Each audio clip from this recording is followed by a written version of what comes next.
You step into a medieval village, and the world feels alive, yet fragile, like a candle flickering in a drafty room. The air hums with the distant clang of a blacksmith's hammer and the sharp scent of wood smoke curling from chimneys. Narrow, muddy streets twist between timber-framed houses, their thatched roofs sagging under layers of straw and moss.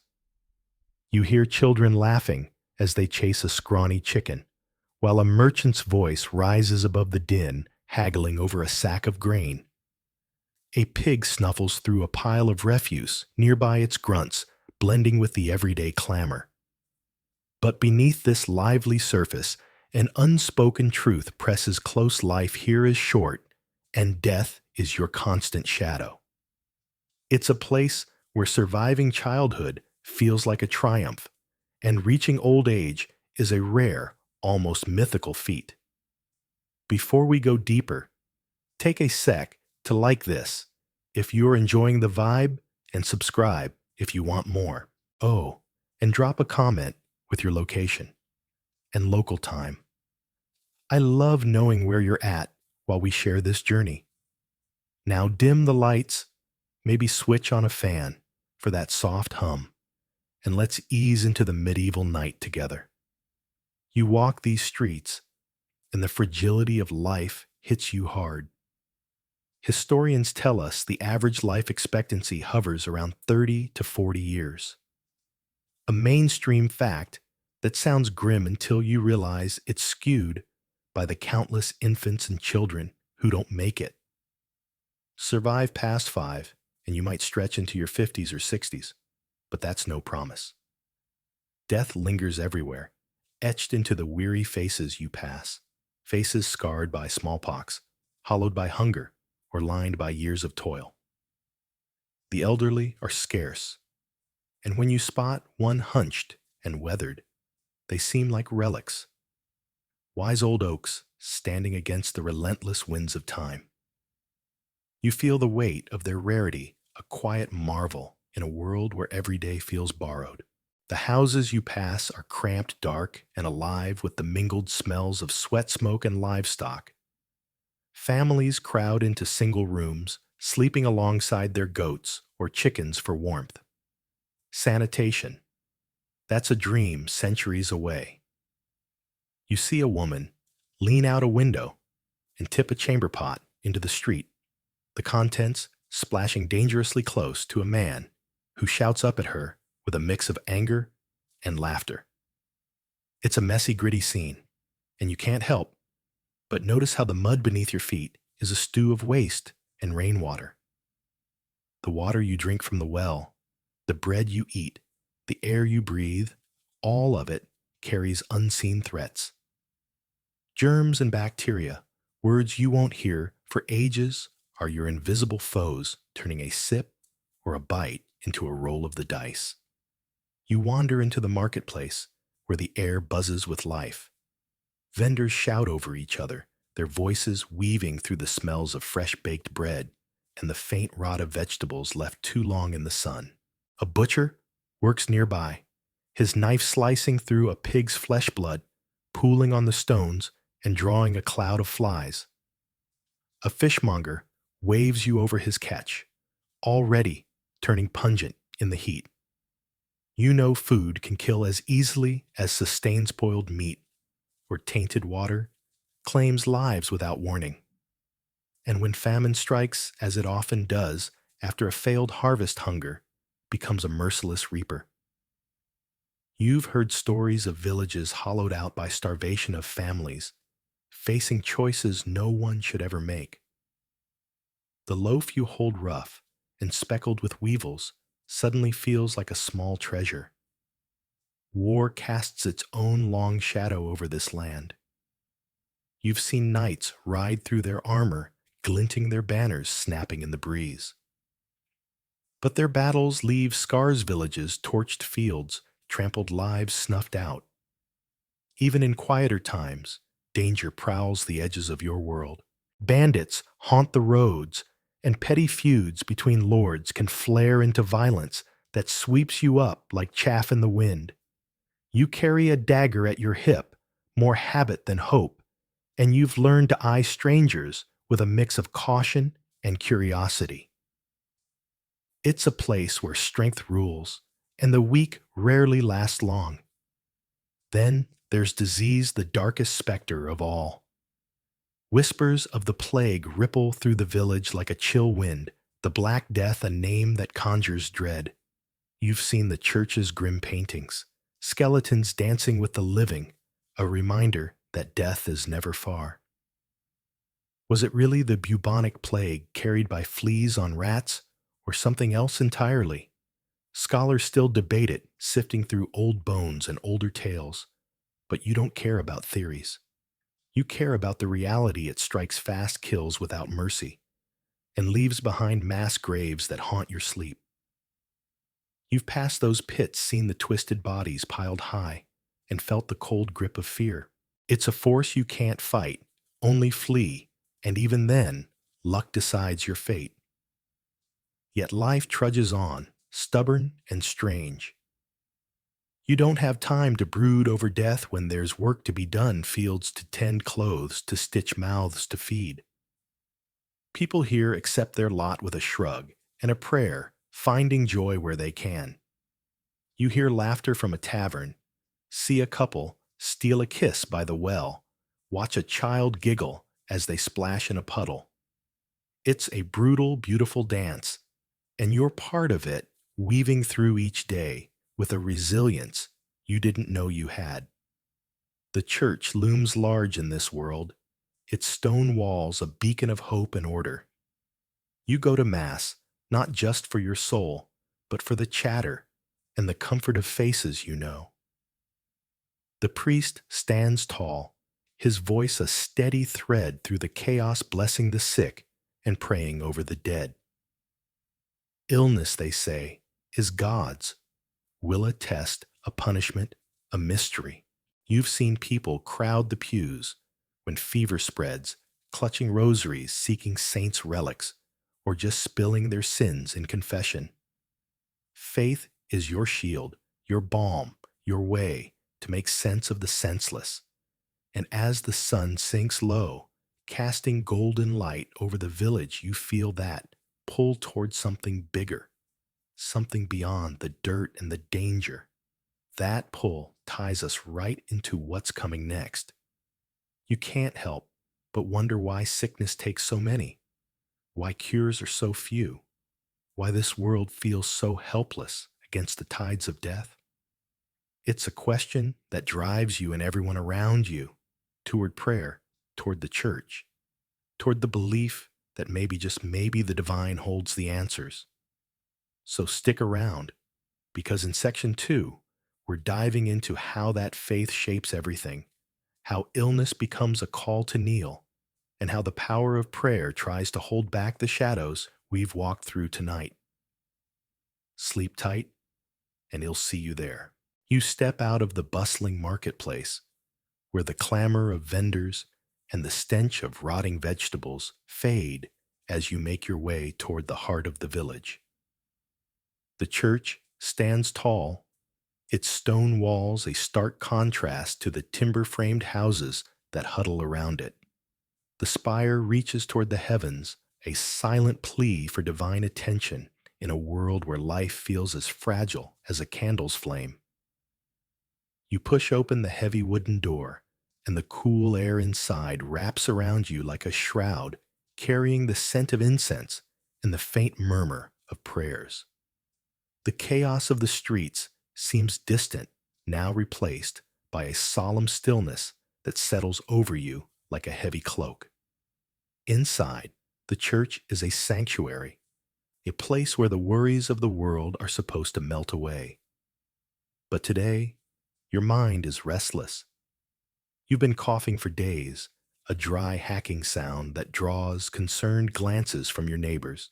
You've tried to ignore it, but the fear gnaws at you. Illness here is a thief in the night, stealing life without warning. You've seen it happen too many times, a fever that won't break a wound, that festers a child who never wakes. And so, like everyone else, you turn to the church hoping that faith can shield you from the shadows that lurk just beyond the candlelight. The priest stands at the altar, his voice a steady drone as he recites the day's sermon. His words are familiar, a litany of sin and redemption of God's will and the promise of salvation. Illness, he says, is a test, a punishment for sins committed, or a trial to strengthen the soul. You nod along, but the words feel hollow. You've prayed, you've confessed, you've lit candles and made offerings, yet the cough persists. You glance around at the congregation, faces etched with worry hands, clasped in prayer eyes, fixed on the crucifix above the altar. They're all here for the same reason, to seek solace, to beg for mercy, to find some sliver of hope in a world where death is a constant companion. You settle onto a wooden pew, the hard surface pressing against your back. The air is thick, with the scent of beeswax candles, their flickering light casting dancing shadows on the stone walls. Stained glass windows filter the sunlight, painting the floor in hues of red and gold. It's beautiful in a way, but the beauty is tinged with a sense of foreboding.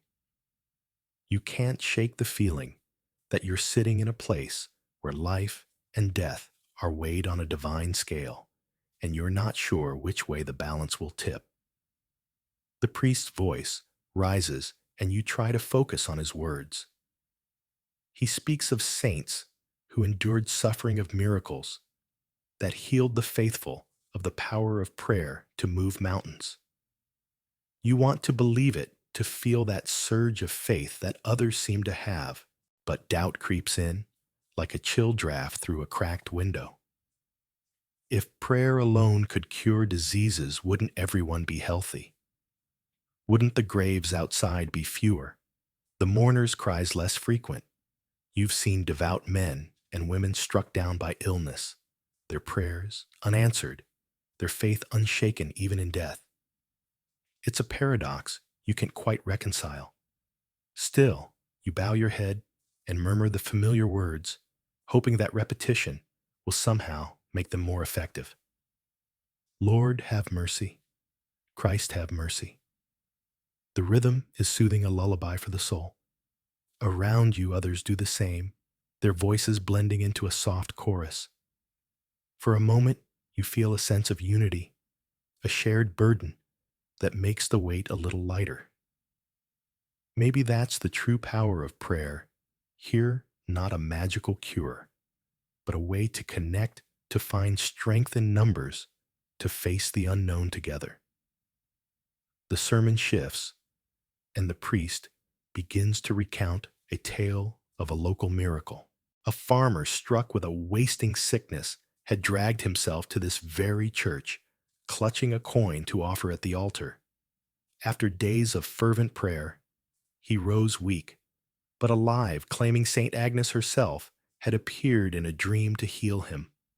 The congregation murmurs in awe, and you can't help but raise an eyebrow. A nice story, sure, but you're still coughing, and no saint has popped by to offer you a remedy. Maybe you need a better offering or a louder prayer. You shift on the pew, your thoughts drifting to the relics tucked away in the church's corners. Medieval folks loved their healing relics, bones of saints, splinters of the true cross, even vials of holy water said to cure the gravest ills. People would trek across counties limping, or carried on litters just to touch these sacred objects. You've seen it yourself, a woman pressing her fevered child's hand to a reliquary, tears streaming down her face, or an old man kissing the glass case that holds St. Cuthbert's finger, whispering pleas for relief. It's a wild mix of faith and desperation, and you can't help but admire the sheer stubborn hope it takes to believe a dusty bone might save you. Historians, bless them, still bicker over what the church really did for medicine back then. Some wag their fingers saying, all this prayer business held back proper science. Why study herbs when you can just ask God to fix it.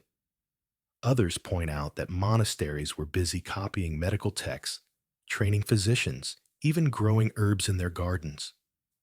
You're no scholar, but you can see both sides. The church is a lifeline, sure, but it's not exactly handing out cures like bread at a feast. Still, it's the backbone of this village, and you're not about to argue with the priest, not when he's got the keys to the relic cabinet. You decide to give it a go yourself. Rising from the pew, you shuffle toward the niche where St. Roch's statue stands, a loyal dog carved at his feet. Hes the go-to saint for plague and sickness, and with your cough rattling your ribs, he seems like a decent bet. You brush your fingers against the cool stone, muttering a quick prayer. St. Roch, if you're listening, he'd really appreciate a break from this cough. Maybe send that dog of yours with some herbs, eh? You smirk at your own joke, half expecting the statue to wag its tail. No such luck, but the act feels good, a tiny rebellion against the fear that's been creeping up your spine. As the service winds down, you watch the congregation linger. Some light candles, their faces glowing in the soft light, while others kneel before the relic's lips moving in silent pleas. The air hums with a quiet intensity, a collective hope that maybe, just maybe, the divine will reach down and pluck them from their misery. You get it, this isn't about certainty. It's about clinging to something when the world feels like it's slipping through your fingers.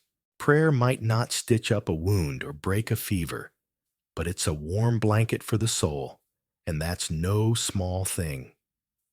Stepping back into the sunlight, you feel a strange mix of peace and unease. The church has given you a moment's respite, but your cough rattles on a reminder that faith alone won't chase the shadows away. You've heard whispers of other options, though people who don't wait for miracles, but brew them instead. There's a wise woman on the village's edge, her hut ringed with odd plants, and the faint whiff of something simmering. She's not part of the church world, and the priest would probably scowl at her name, but folks say she's patched up more than a few with her potions and charms. Maybe it's time to wander beyond these stone walls and see what she's got cooking, literally.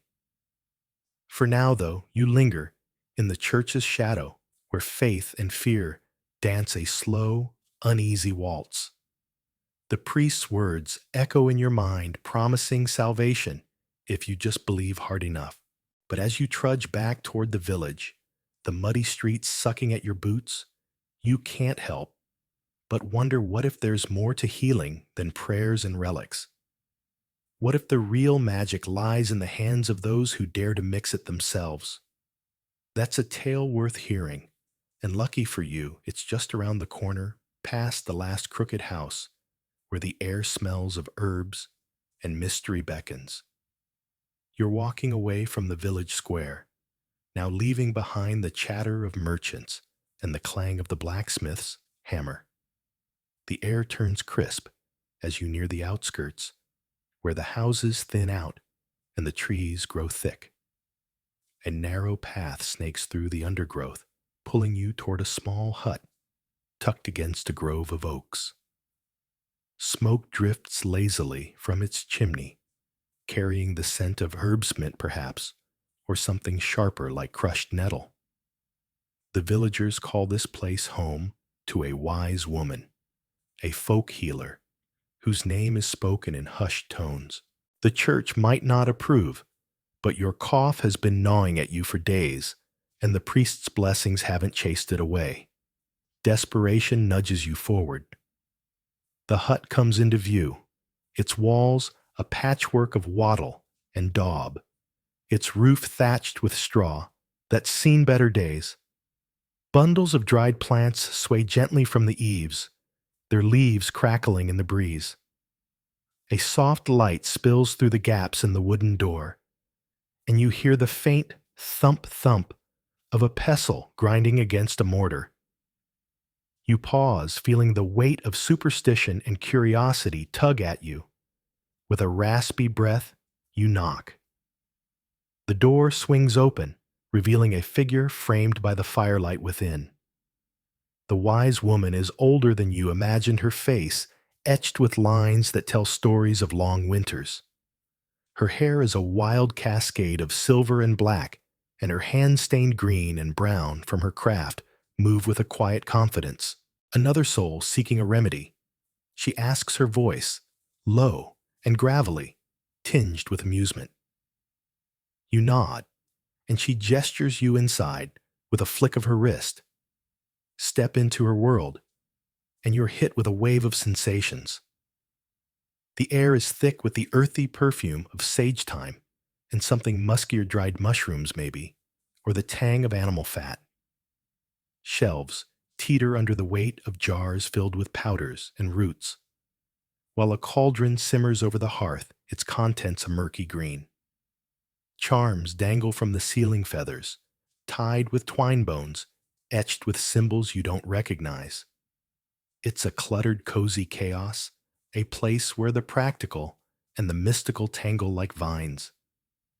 You settle onto a stool by the fire, the warmth seeping into your bones as she studies you.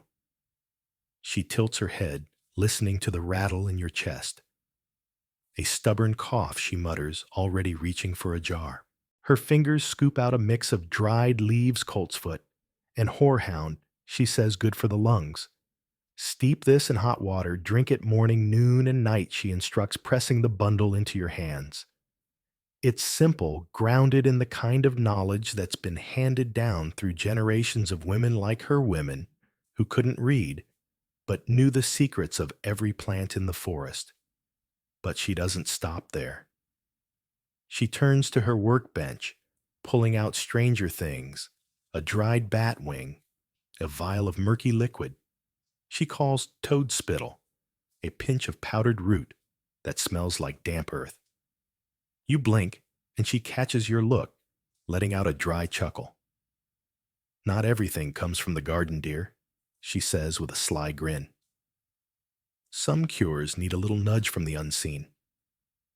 She mixes it all into a potion, her hands quick and sure, humming a tune that feels older than the hills.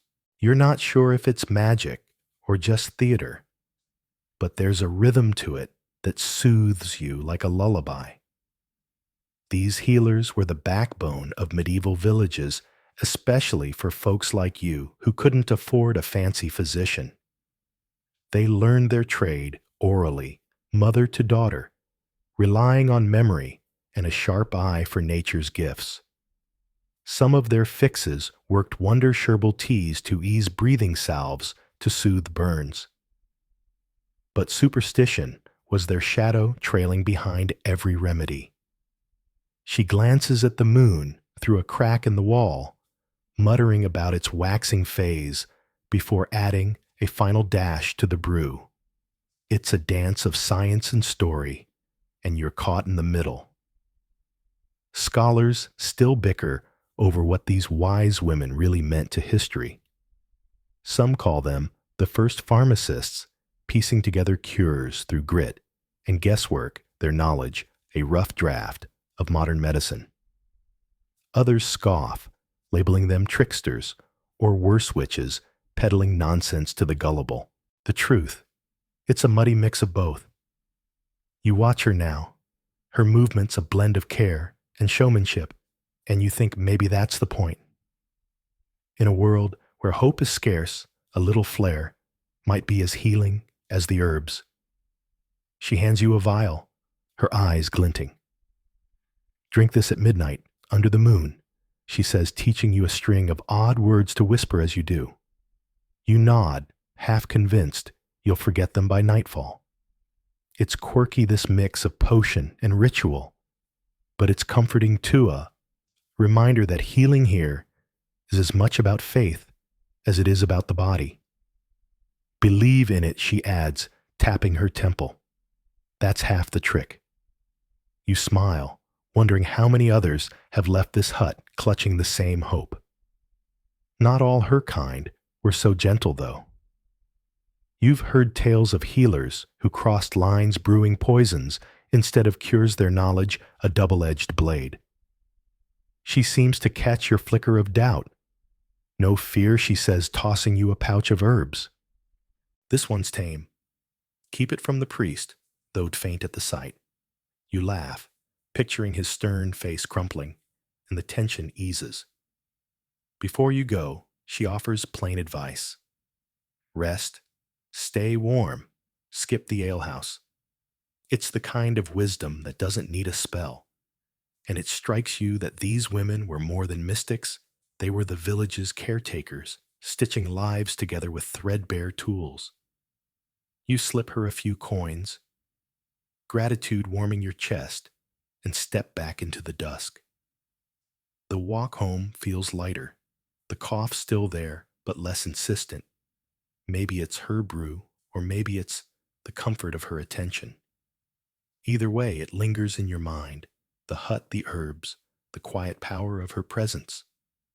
But days later, the cough digs in its heels, refusing to budge.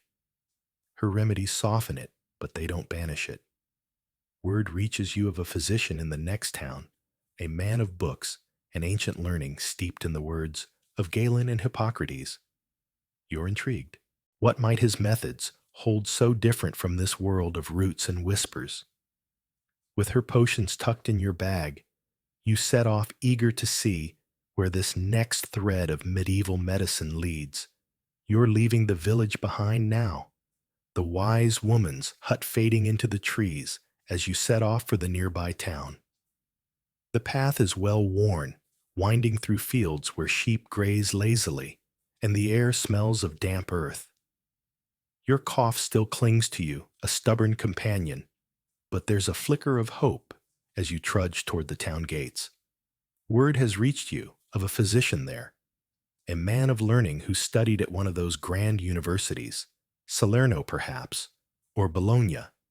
He's not like the village healers. He's got books, ancient texts, filled with the wisdom of the Greeks and Romans.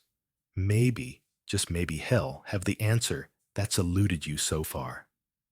The town comes into view as you crest a small hill, its stone walls rising proudly against the horizon.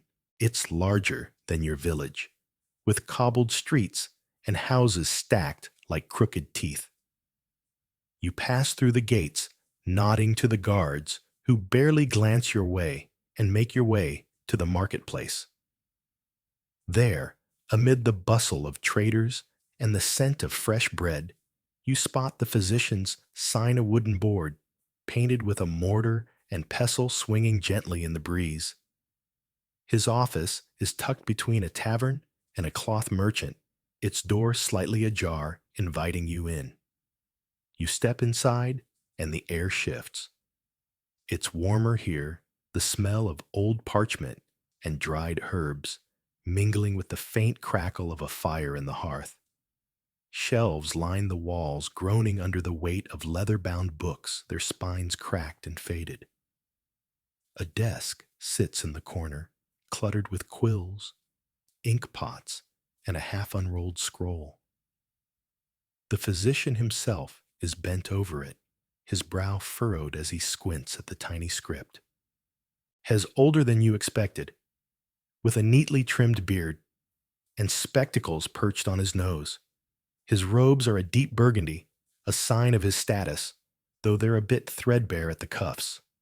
Ah, a patient, he says, glancing up with a distracted smile. Come in, come in. What ails you? His voice is clipped, precise, like a man who's spent too much time buried in books and not enough in the fresh air. You explain your cough, the way it's lingered, despite the wise woman's herbs, and he nods, thoughtfully stroking his beard. A persistent affliction, I see. Let me consult the wisdom of the ancients. He turns to his shelf, running a finger along the spines, until he finds the one he's looking for, a hefty tome, bound in calfskin. He heaves it onto the desk, with a thud, dust puffing into the air. This, he says proudly, is the work of Galen, the great Roman physician. His words have guided healers for centuries. You peer over his shoulder as he flips through the pages, the Latin text, a mystery to you. He mutters to himself, tracing lines with his finger, until he lands on a passage that makes him nod sagely. Galen speaks of the lungs being affected by an imbalance of the humors. He explains his tone, taking on a lecturing air. Too much phlegm, perhaps, or an excess of black bile. We must restore equilibrium. You nod, trying to look impressed, though you're not entirely sure what he means. The physician seems pleased with your attention, launching into a brief history lesson. You see Galen built upon the work of Hippocrates, the father of medicine, who first proposed the theory of the four humors. Blood, phlegm, yellow bile, and black bile each must be in balance for the body to thrive. He gestures to a chart on the wall, a faded diagram of a human body, with arrows pointing to various organs labeled in that same incomprehensible Latin. The liver, the spleen, the heart all play their part in maintaining this balance. When one humor dominates, illness follows. He taps the chart with a knuckle. Your cough, for instance, likely stems from an overabundance of phlegm clogging the airways. It sounds reasonable in a vague sort of way, but you can't help wondering if there's more to it. The physician, however, is already moving on, reaching for another book. Let me cross-reference this with Avicenna's Canon of Medicine. He was a Persian scholar, you know, and his insights are invaluable. He pulls down a slimmer volume, its pages yellowed with age, and flips to a dog-eared section. Ah, yes, here it is. Avicenna suggests a poultice of mustard and honey for chest complaints. A fine remedy, though. I think we can do better. He paces the room, muttering to himself, his robe swishing around his ankles. You watch half amused, half anxious, as he pulls ingredients from various jars, a pinch of dried sage, a spoonful of crushed garlic, a few drops of something that smells suspiciously like vinegar. He mixes them in a small bowl, his hands steady despite his distracted air. This, he declares, holding up the concoction, will draw out the excess phlegm and restore your lungs to health. You eye the mixture warily. It looks like something you'd scrape off your boot after a walk through the stables. Are you sure this will work, you ask, trying to keep the doubt from your voice. The physician chuckles a dry, scholarly sound. My dear patient, I have studied the greatest minds of medicine. Trust in their wisdom as I do. He hands you the bowl, along with a scrap of parchment detailing how to apply the poultice. Apply this to your chest before bed and recite the prayer to Saint Blaise his, the patron saint of throat ailments you know. You blink. A prayer. The physician nods as if it's the most natural thing in the world. Medicine is not just about the body, but the spirit as well. A little divine assistance never hurts. You can't argue with that, though you suspect the wise woman might have a different opinion.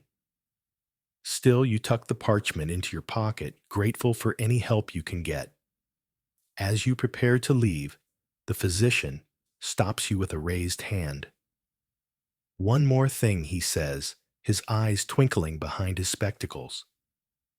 I have a rare text, a copy of Hippocrates' Aphorisms, which contains a most curious remedy for stubborn coughs. It involves the feather of a raven and a drop of dew collected at dawn. He leans in, lowering his voice conspiratorially. I only share this with my most trusted patients. Would you like to try it? You hesitate, caught between curiosity and skepticism. Does it work, you ask? The physician shrugs, a small smile playing on his lips. Who can say, but it's worth a try. Don't you think you can help but laugh, charmed by his enthusiasm? Perhaps another time you say not quite ready to chase ravens at daybreak. He nods, unoffended, and ushers you toward the door. Remember, balance is key. If the poultice doesn't suffice, we may need to consider more direct methods to adjust your humors. Perhaps a course of bloodletting or a purge. Your stomach tightens at the thought, but you force a smile. Let's hope it doesn't come to that, you say, stepping back into the bustling street. The town feels different now. The noise and smells sharper after the quiet of the physician's office. You clutch the bowl of poultice to your chest, wondering if this strange mix of herbs and ancient wisdom will finally quiet your cough. The physician's words echo in your mind. Balance humor's equilibrium. It all sounds so neat, so orderly, but you can't shake the feeling that there's more to it, something just out of reach. As you make your way back to the village, the sun dipping low in the sky, you find yourself thinking about those humors. Blood phlegm, yellow bile, black bile. Such a simple system for something as complex as the human body. And yet, it's the foundation of everything the physician knows. You wonder what it would be like to have your humors adjusted, to feel the prick of a lancet, or the purge of a strong draft. It's a daunting thought, but if it means relief, perhaps it's worth it. Little do you know, that's exactly where your journey leads next. The wise woman's herbs and the physician's poultice may have their place, but when they fall short, there's a more direct way to balance what's inside you. It's not for the faint of heart, but in this world, sometimes you have to bleed to heal. Stick around, because in the next part, we're diving into the world of bloodletting and the quest for equilibrium. It's a wild ride, and you won't want to miss it. You're back in the village now, the physician's poultice still clinging to your chest like a damp, pungent second skin. It's helped a little. Your cough isn't as relentless, but it hasn't banished the rattle in your lungs. You've heard whispers about a more direct approach to healing, something the physician mentioned almost casually: bloodletting. It sounds grim, but in this world, it's as common as a cold. Desperation nudges you toward the idea, and before you know it, you're standing outside the physician's door again, the sign swinging gently in the breeze. You push the door open, and the familiar smell of old books and dried herbs greets you. The physician looks up from his desk, his spectacles perched on his nose, a quill poised in his hand. "Ah, back so soon," he says, his voice carrying a note of surprise. "The poultice didn't do the trick, I take it." You shake your head, and he nods knowingly. "Well, then it's time we try something a bit more hands-on. Come sit." He gestures to a sturdy wooden chair by the fire, and you settle into it, your heart thudding a little faster than usual. The physician bustles about gathering his tools with the air of a man who's done this 1,000 times. He pulls out a small gleaming lancet, its blade sharp enough to catch the light, and a bowl to catch the blood. "Now don't fret," he says, noticing your wide eyes. "It's a simple procedure. Well, just let out a bit of blood to balance your humors. You'll feel right as rain afterward." His smile is a touch too eager, like he's been waiting all day to slice someone open. You force a chuckle, trying to match his enthusiasm, but your stomach churns with nerves. He rolls up your sleeve, tying a strip of cloth around your arm to make the veins stand out. You see, he explains, his tone slipping into that lecturing cadence you've come to expect. According to the ancient Greeks, your body is governed by 4 humors: blood phlegm, yellow bile, and black bile. When these are out of balance, illness creeps in. Bloodletting removes the excess blood, which is often the culprit behind fevers, and inflammation. He taps your vein with a practiced finger. In your case, well drained just enough to ease that cough. You nod, trying to focus on his words, rather than the lancet glinting in his hand. The theory sounds neat, almost comforting in its simplicity. But as he positions the blade against your skin, you can't help but wonder if there's more to it. The room feels warmer now, the fire crackling a little too loudly, the air thick with the scent of wood smoke and anticipation. Ready, he asks, and before you can answer, he makes a quick, deft cut. You feel a sharp prick, followed by a warm trickle of blood sliding down your arm and into the bowl. It's not exactly pleasant, but you've endured worse, like that time you stepped on a rusty nail and had to hobble home. The physician watches the blood flow, his expression calm and focused. "There we go," he murmurs. "Just a little more." As the bowl fills, he keeps up a steady stream of chatter, perhaps to distract you from the sight of your own blood. "Did you know," he says, "that in some towns, it's not even a physician who performs bloodletting? It's the local barber. They say the red stripes on the barber pole represent blood, a reminder of their side gig as amateur surgeons." He chuckles, and you manage a weak smile. "Lucky for you, I've got a bit more training than a barber." You glance at the bowl, the dark red liquid pooling at the bottom. It's a strange sight, your own life force trickling out, and you wonder how much is too much. The physician seems to read your mind. "Don't worry," he says, "it'll stop before you faint. We're not trying to drain you dry." His laugh is dry like parchment rustling, and you hope he's joking. After what feels like an eternity, he presses a cloth to the wound and ties it off with a bandage. "There," he says, patting your shoulder. "You'll feel the effects soon enough. Rest for a bit, then head home." No heavy lifting, mind you. You nod, feeling a bit lightheaded, but oddly relieved. The cough seems quieter now, as if the bloodletting has hushed it at least for the moment. As you sit by the fire, letting the warmth seep into your bones, the physician returns to his desk, scribbling notes in a ledger. "Bloodletting has been a staple of medicine for centuries," he says almost to himself. "Galen swore by it, and so did Hippocrates before him. It's a tried and true method." He pauses, then adds, "Though truth be told, not everyone agrees on its merits these days." You perk up at that. "What do you mean?" you ask. He glances over his shoulder, a small smile playing on his lips. "Oh, there are always debates in the medical world. Some physicians think bloodletting is overused, that it weakens patients more than it helps. Others swear it's the only way to cure certain ailments. Me, I think it has its place, but it's not a cure-all." He shrugs. "Medicine is as much art as science, you know." You nod, intrigued by this glimpse into the scholarly world. It's comforting, in a way, to know that even the experts don't always agree.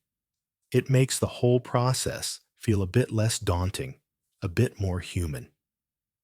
After a while, you rise to leave your legs a little wobbly, but your spirits lifted. The physician sees you to the door, handing you a small vial of something that smells like mint. "A tonic for strength," he says. "Drink it with your evening meal." You thank him, slipping a few coins into his hand, and step back into the street. The village feels different now, the air crisper, the sounds sharper. You take a deep breath, testing your lungs, and find that the cough has indeed quieted. It's not gone, but it's better, and that's something. Still, as you make your way through the marketplace, you can't help but overhear snippets of conversation that catch your ear. "That healer by the river," a woman says to her companion, her voice low but excited. She's got a potion that can cure anything. My cousin swears by her, says she fixed his gout with a single draft. Your ears perk up. A healer with potions. It sounds like something out of a fairy tale, but in this world, fairy tales and reality often blur. You pause, pretending to examine a basket of apples while you listen. She uses all sorts of herbs and charms, the woman continues. Some say she's a bit eccentric, but her remedies work. Her companion nods eagerly. I've heard she can even ward off the plague with her mixtures. The plague. The word sends a shiver down your spine, a reminder of the ever-present shadow that looms over your world. If this healer can fend off such a terror, perhaps she has something that could finally banish your cough for good. You tuck the thought away, deciding that if the bloodletting doesn't hold, you'll seek her out next. For now, though, you head home, the vial of tonic clinking in your pocket, the bandage on your arm, a reminder of the day's ordeal. Bloodletting might be a strange and somewhat barbaric practice to modern ears, but here it's just another tool in the healer's kita, way to balance what's inside you to coax your body back to health. And who knows, maybe it's exactly what you needed. But as you settle into bed that night, the fire crackling softly in the hearth, you can't help but wonder about that healer by the river. What secrets does she hold in her potions and charms? What mysteries lie in the herbs she gathers under the moon? It's a question that lingers in your mind, tugging at your curiosity like a loose thread. And lucky for you, that's exactly where we're headed next. So rest easy and let the thought of her remedies lull you to sleep, because in the morning we'll be diving into a world of herbs, potions, and maybe a little magic. You're leaving the village behind now, the physician's bloodletting still a vivid memory, those cold lancets and the faint metallic tang of the air, but your cough persists, rattling in your chest like a stubborn tenant refusing to leave. The path ahead twists through a meadow, wildflowers nodding in the breeze, golden buttercups, prickly purple thistles, and the occasional burst of white daisies. The air feels alive, crisp, with the scent of damp earth and the distant murmur of a river winding through the trees. Birds dart overhead, their songs weaving a melody that lifts your spirits despite the ache in your lungs. Word has reached you of a healer by the water, a woman whose potions are whispered to work miracles, where leeches and prayers fall short. Curiosity and a desperate hope tugs you onward. The trees grow denser as you near the river, their leaves rustling like hushed secrets. Through the branches, a small cottage emerges, its thatched roof sagging gently under the weight of years. Smoke curls from the chimney in lazy spirals, carrying a sweet herbal scent, wild mint perhaps, or the faintest hint of honey. Bundles of drying herbs dangle from the eaves, their leaves crisp and fragrant in the afternoon sun. You pause, drinking in the scene. It's a quiet haven far removed from the village's clamor, and you can't help but wonder what mysteries wait within those weathered walls. Your knock on the door, rough wood, scraping your knuckles, is answered by a slow creak as it swings open. The healer stands there, a figure straight out of a tale, wild gray-streaked hair tumbling over her shoulders, and hands stained green and brown from her craft. Her eyes sharp and knowing seem to pierce right through you, and she offers a warm smile. "Come in," she says, her voice a blend of kindness and quiet authority, as if she's been expecting you all along. Stepping inside, the air shifts thick with the rich, earthy aroma of drying herbs, the sharp tang of something simmering, and a faint musk from hides stacked in a corner. It's warm, cluttered, and alive. The cottage is a treasure trove of the healer's trade. Shelves groan under the weight of jars filled with powders, twisted roots, and murky liquids that catch the firelight. A small cauldron bubbles over the hearth, its contents a deep, enigmatic green. Lavender and rosemary hang in bundles from the rafters, swaying gently, while a black cat stretches lazily on the windowsill, its amber eyes tracking your every move. She points to a stool by the fire, and you sink onto it, the heat seeping into your bones like a balm. A cough, is it? She asks, her gaze narrowing as she studies you. A stubborn one, I'd guess. You nod, recounting the physician's efforts, the poultice that stung your chest, the bloodletting that left you dizzy but no less hoarse. She listens intently, already reaching for a bundle of dried leaves tied with twine. We'll need something strong for that, she says, her hands moving with the ease of long practice. She plucks herbs from jars meant for clarity, thyme for courage, sage for wisdom, crushing them in a mortar with a steady thump-thump. The scent bursts forth, sharp and green, and you feel a flicker of something like hope. Maybe this time it'll work. She pours the crushed herbs into a small pot, adding water from a clay jug. This is a simple tea, she explains, her tone practical, yet warm. But simple can be best. The water turns a pale green as she stirs the wooden spoon, clinking softly against the pot's edge. Drink this 3 times a day, as hot as you can bear it. It'll soothe your throat and quiet that rattle. You nod, grateful for the straightforward remedy, but your eyes drift to the shelves, vials of dark liquid charms, of feathers and bone, a bowl of dried beetles glinting in the dim light. She follows your gaze and lets out a throaty chuckle. Not everything so gentle, she says, her eyes twinkling with mischief. She lifts a vial of thick, dark liquid. This is for fever swallow, bark elderflower, and a drop of toad spittle. You blink, half expecting a jest, but her face is earnest. The spittle's the trick, she adds with a wink. Makes it potent. You're caught between a laugh and a grimace, but her confidence is infectious. This is her world, strange brew of knowledge and folklore, where the line between science and superstition blurs. Moving to the cauldron, she stirs its green contents with a long spoon. This one's for you, she says, ladling it into a cup. Nettle coltsfoot and a pinch of mugwort. It'll clear your lungs and lift your spirit. The potion smells of wet earth and forest rain, and you take a tentative sip.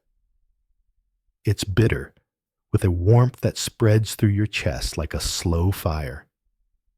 As you drink, she shares tales of her craft, a salve of crushed snails and honey for burns. The slime's the secret, she insists. A willow bark, tea for fevers, a rosemary charm tied with red thread to ward off spirits. It's a mix of the practical and the absurd, yet you've seen enough to know that sometimes the absurd holds power. Historians still puzzle over these medieval remedies. Willow bark, it turns out, contains salicylic acid close kin to aspirin, proving some wisdom in the old ways. The toad spittle, less certain. But in a time without pharmacies or scalpels, people leaned on what they had: nature's bounty, keen observation, and a hearty dose of hope. This cottage is a living echo of that, a place where herbs and heart intertwine. She hands you a pouch of dried herbs and a vial of the potion. Steep these each morning, she instructs. And the potion drink it at dawn, facing east, with a prayer to the sun. You quirk an eyebrow, but she smiles. The herbs heal, but a ritual helps the soul. You can't argue. Blaze got his prayers too. Maybe belief is its own medicine. Slipping her a few coins, you step back into the evening, the river's soft gurgle accompanying your walk home. The sky glows pink and gold, and you clutch your remedies, wondering if this time the cough will fade. That night, as you settle into bed with the pouch beside you, her words linger. She spoke of the star show they sway the body's humors, how planets align with health. It's a notion you've heard in hushed tones before, from market stalls to the physician's mutterings. Could the heavens truly hold such sway? Little do you know that's your next stop. In Section 7, we'll venture into the wild cosmos of medieval astrology, where healers read the stars to mend the body. It's a celestial tale you won't want to miss. So rest now and let dreams of starlit cures carry you off. Tomorrow we're gazing upward. Imagine yourself standing in a medieval town as night gently wraps the world in its cool embrace. The sky unfurls above you, a deep velvety blue, speckled with stars that shimmer like tiny lanterns hung by some unseen hand. The streets below are hushed, save for the occasional whisper of voices or the faint clatter of a horse's hooves on cobblestone. You tilt your head back, letting your eyes wander across the heavens, and a question tugs at your mind. Could those distant lights hold the secrets to your health, your fate, your very life? In this time and this place, the answer is a quiet certain yes. Welcome to the world of medieval medical astrology, where the stars and planets aren't just beautiful, they're powerful guiding healers and shaping lives. In the medieval world, astrology isn't some fanciful pastime. It's a cornerstone of medicine as serious as a heartbeat. People believe the human body is a small mirror of the vast universe, a microcosm they call it. Just as the tides ebb and flow with the moon, so too do the fluids in your body, your humors, your spirit. Physicians and healers don't just look at you when you're unwell. They look up. They unroll parchment charts covered in swirling lines and cryptic symbols tracking the positions of the stars and planets to understand what ails you. These astrological maps are their compasses, pointing them toward diagnoses and treatments, telling them when to act and when to wait. Picture a healer hunched over one of these charts by the glow of a flickering candle. You've come to them with a nagging pain in your chest, and they're not just listening to your heartbeat, they're studying the sky. Each part of your body, they believe, is ruled by a zodiac sign. Aries governs your head, so a headache might mean the ram stars are out of alignment. Taurus holds sway over your neck, Gemini your arms, all the way down to Pisces, which watches over your feet. It's a system as intricate as a spider's web, connecting the cosmos to every ache and shiver. If the stars of Scorpio, ruler of the lower abdomen, are in a tricky spot, they might say, your stomach troubles are written in the heavens. But it's not just about where the stars sit, it's about when they move. Timing is everything. A healer might refuse to bleed you or cut into your skin if the moon is full, its silvery glow tugging too hard at your blood. Wait for the waning moon, they'd murmur, when the tides are gentler and your body's ready. Planets play their part too. Mars, fiery, and red is tied to fevers and hot tempers. Maybe that's why your forehead's burning. Saturn, slow and somber, lurks behind lingering sickness and heavy hearts. A skilled physician blends all this together, your birth chart, the day's alignments, the season's mood, to decide how to mend you. Now you might smile at this, thinking it sounds a bit like a bedtime tale itself. And sure, there's a whimsical side to it. Take the moon, for instance. Some swear its phases could make or break a cure. Full moon, no surgery for you. Too much risk of bleeding out. New moon, perfect for a fresh start. Then there's the quirky habit of wearing gemstones to nudge the planets in your favor. A ruby kissed by the sun's vitality might keep you strong, while a cool sapphire Saturn stone could soothe a gloomy spirit.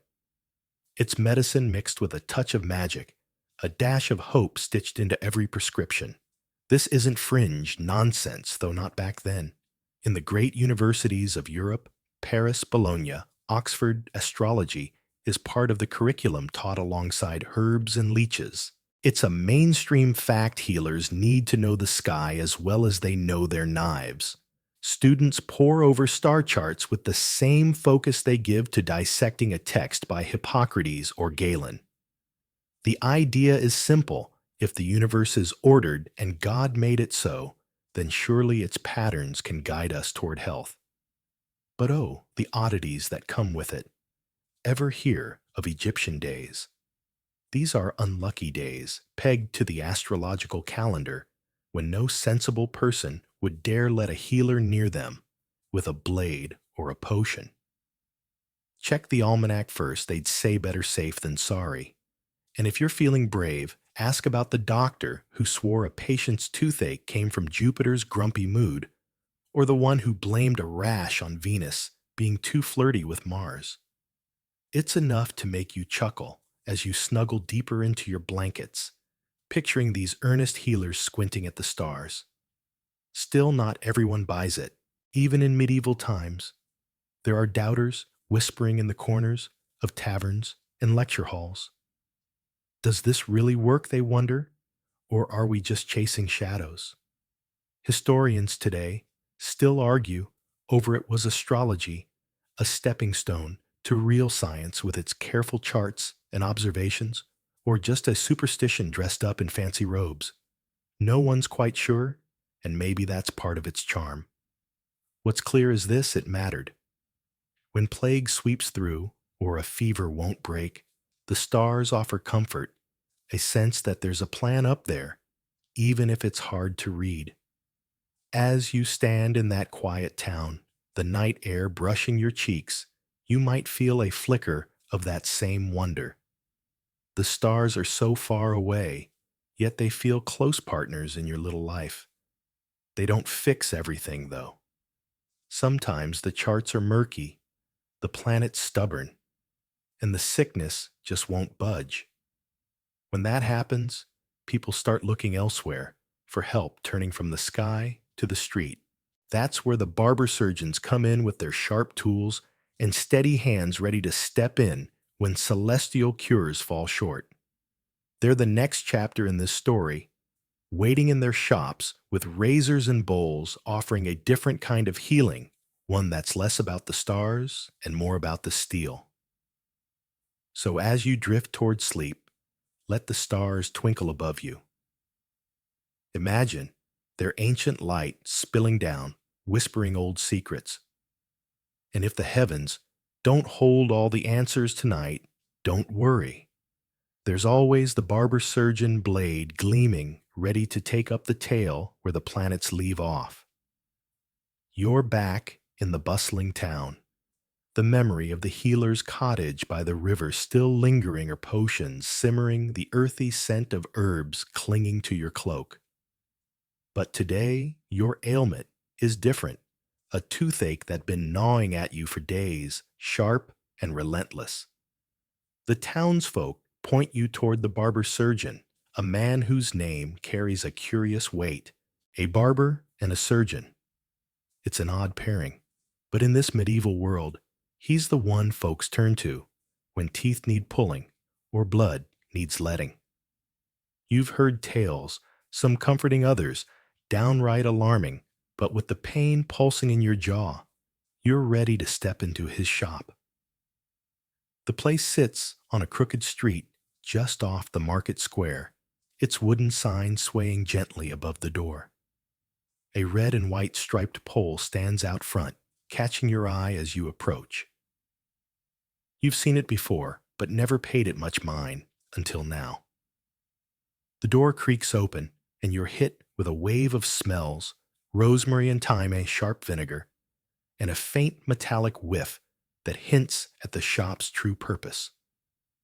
Inside the walls are a jumble of shelves, stacked with jars, some holding, wriggling leeches, others filled with murky liquids that shimmer in the flickering light. Tools gleam on a workbench, pliers, lancets, a small hammer that makes your stomach twist. In the center, a sturdy chair with leather straps waits its worn surface, promising both relief and a touch of dread. The barber surgeon glances up from sharpening a razor, his face breaking into a grin. Has a stocky fellow with a neatly trimmed beard and hands that look like they could wrestle a plow. Well now, come for a trim or something a bit more urgent.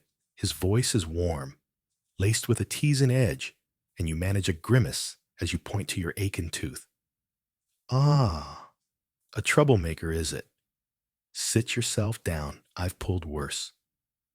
He waves you toward the chair, and you settle in the leather, creaking under your weight. He bustles about gathering his gear, a pair of pliers that look too big for comfort, a cloth, and a bottle of something that smells like it could strip paint. As he works, he keeps up a cheerful patter. Folks think barber surgeons are just hair cutters with delusions of grandeur, but we're the real deal. Teeth, bones, blood, we handle it all. Why? I've shaved a man's chin and stitched his leg in the same afternoon. He chuckles, and you can't help but smile, though the pliers in his hand keep your nerves on edge. You know, he says wiping the pliers with a rag were no back alley hacks. In England, they've got the Company of Barber Surgeons founded in 1540, if you can believe it. A proper guild with rules and charters straight from the king's own hand. Makes us sound downright respectable, doesn't it? He winks, and you nod, trying to focus on the history lesson instead of the procedure ahead. It's a solid fax, one that roots his trade in the wider world, and it's oddly comforting to know he's part of something bigger. He hands you a small cup from the bottle.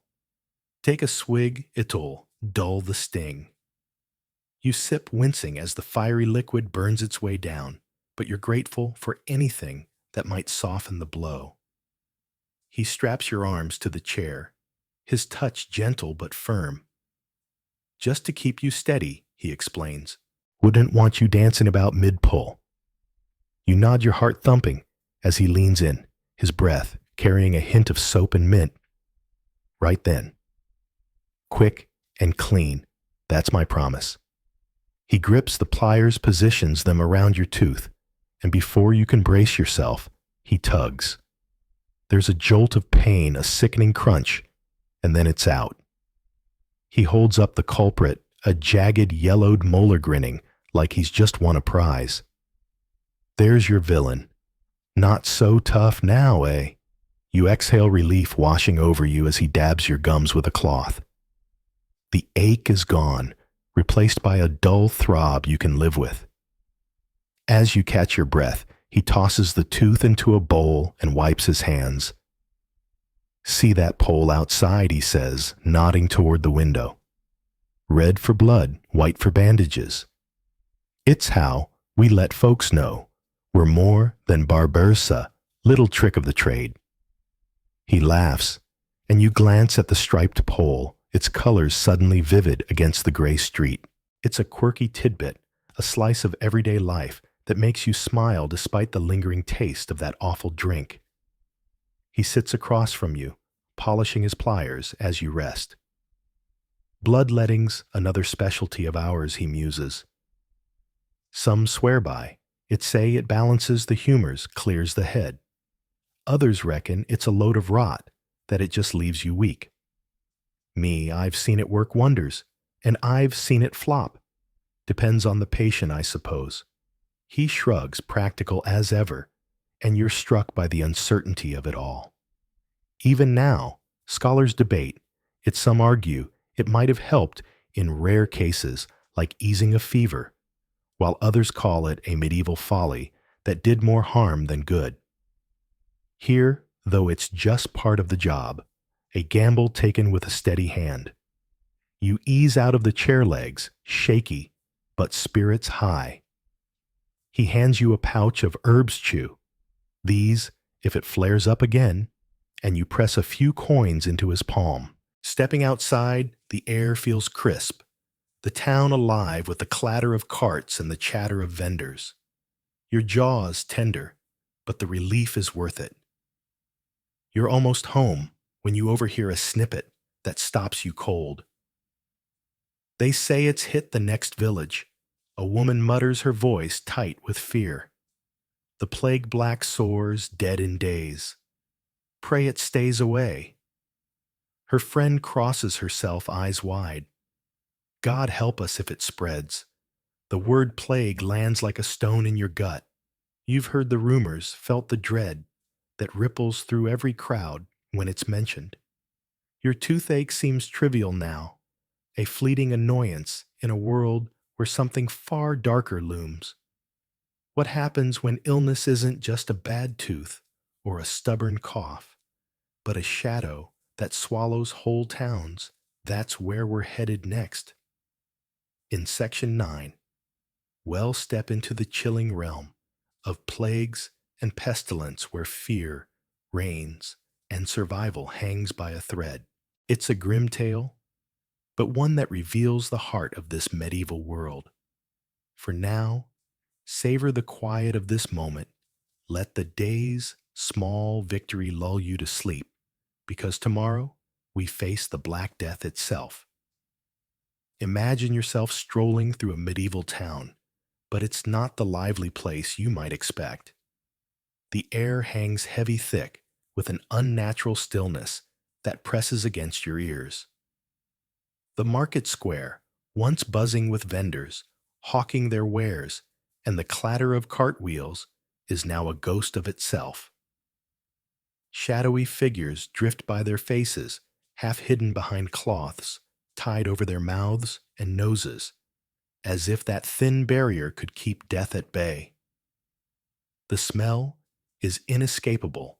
A sharp, sour bite of vinegar cuts through the air, mingling with a faint, sickly sweetness you try not to dwell on. Red crosses mark the doors, hastily painted warnings that scream, "Stay away." The plague has arrived, wrapping the town in a shroud of fear. You've heard the whispers of the Black Death, a name that sends shivers down even the stoutest spine. It began far off, they say, in the East, hitching a ride on ships, with rats and fleas as its silent crew. By the time it washed ashore in Europe in the 1340s, it was a force of nature, sweeping through cities and villages alike, leaving behind a trail of empty homes and overflowing graves. Now it's here in your town, a cold presence you can almost feel brushing past you. The streets are strewn with wilted flowers, posies of lavender and rosemary clutched by trembling hands to fend off the miasma, the bad air everyone blames. You've got one too, tucked into your sleeve, though you're starting to suspect it's more for comfort than cure. A cart trundles by its wheels, groaning under a grim load of linen-wrapped bodies. The driver, a gaunt figure with eyes like dark hollows, keeps his gaze fixed ahead. You've seen him before, a familiar face turned into a specter of the plague's relentless march. The church bells toll in the distance, a slow, mournful knell that's become the town's heartbeat, ringing for the dead, the dying, and those who fear they're next. You tug your cloak closer, though the wool feels flimsy against the invisible threat creeping through the streets. Step inside the church, and the scene shifts, but doesn't lighten. The pews are sparse, filled with a mix of the faithful and the frantic. Father Thomas stands at the altar, his voice steady as he speaks of divine will and redemption, but his eyes betray him, wide, flickering with doubt.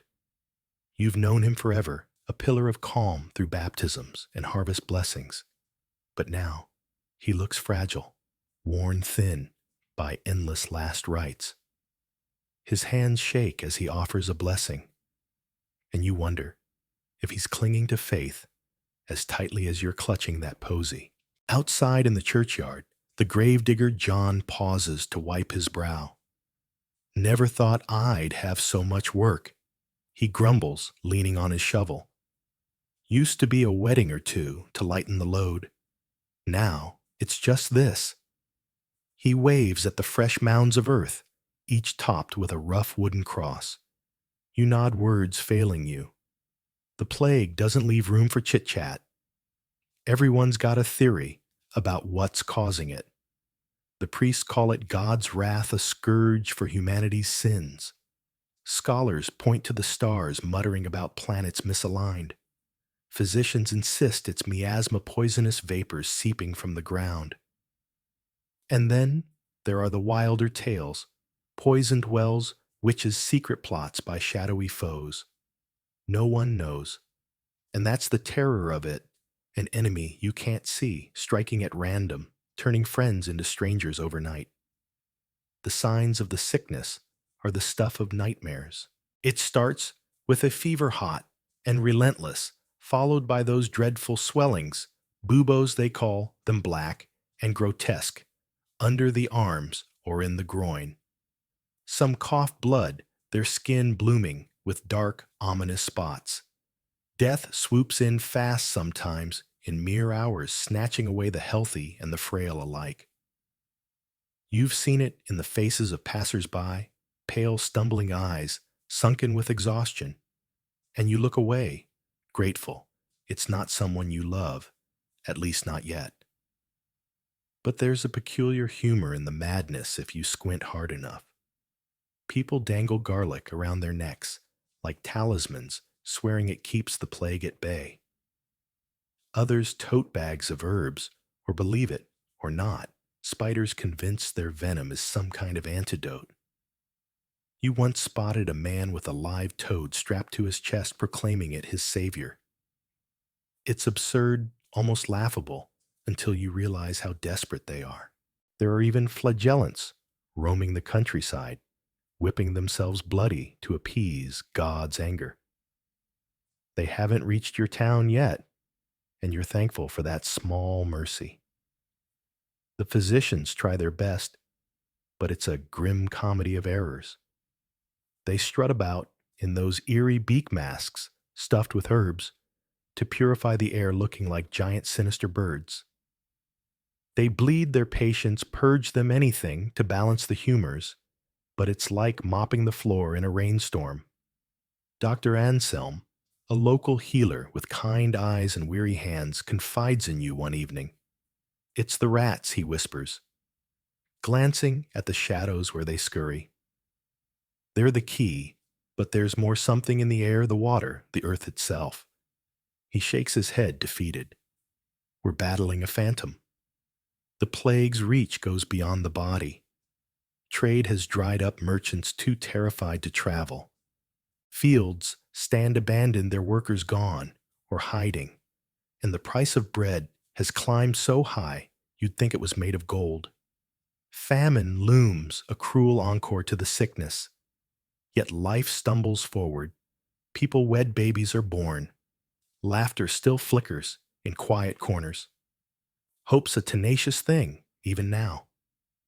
But fear breeds ugliness too. Suspicion festers like a wound. Outsiders are shunned, accused of carrying the plague in their pockets.